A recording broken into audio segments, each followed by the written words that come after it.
திண்டுக்கல் தொகுதியில் திமுக வேட்பாளர் ஐ.பி. செந்தில்குமார் பல்வேறு பகுதிகளில் வீடு வீடாக சென்று தீவிர வாக்கு சேகரிப்பில் ஈடுபட்டார்.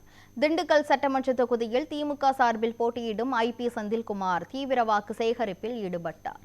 தலைமை தபால் நிலையம், மேற்கு ஆரோக்கிய மாதா தெரு உள்ளிட்ட பகுதிகளில் தீவிர வாக்கு சேகரிப்பில் ஈடுபட்ட அவர் வீடு வீடாக சென்று பெண்களிடம் மகளிர் உரிமை தொகை வருகிறதா என்பதை கேட்டறிந்தார்.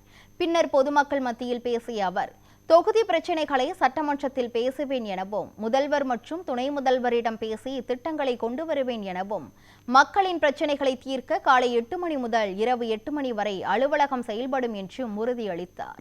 மேலும் உங்களுடைய ஊழியனாக என்னுடைய பணி இருக்கும் என்று தெரிவித்து உதயசூரியனுக்கு வாக்களிக்குமாறு வாக்குகளை சேகரித்தார்.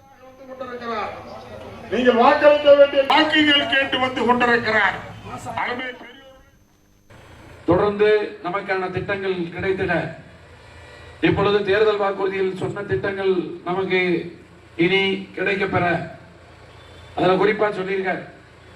மகளிர் உரிமை தொகை மாதம் 1000 இன்று கொடுக்கப்படுகிற இந்த தொகை என்பது இந்த தேர்தலுக்கு பிறகு 2000ஆக அது அதிகரித்து கொடுக்கப்படும் என்று சொல்லியிருக்கிறார். அதே போல தமிழ் புதல்வன் புதுமை பெண் திட்டத்தில் பயனடைந்து கொண்டிருக்கக்கூடிய மாணவர்களுக்கு இனி 1000 என்பது 1500ஆக அது அதிகரித்து கொடுக்கப்படும் என்று சொல்லியிருக்கிறார். முதியோர் உதவித்தொகை 1200 என்பது இனி 2000ஆக உயர்த்தி வழங்கப்படும் என்று சொல்லியிருக்கிறார். அடுத்த 5 ஆண்டுகளில் 35 லட்சம் மாணவர்களுக்கு லேப்டாப் கொடுக்கப்படும் என்று சொல்லியிருக்கிறார். மகளிர் சுய குழுக்களுக்கு இனி 5 லட்சம் வரை எந்த பிணையும் இல்லாமல் அவர்களுக்கு அந்த கடனை கொடுக்க இன்றைக்கு தேர்தல் அறிவிப்பை முதலமைச்சர் வெளியிட்டிருக்கிறார்.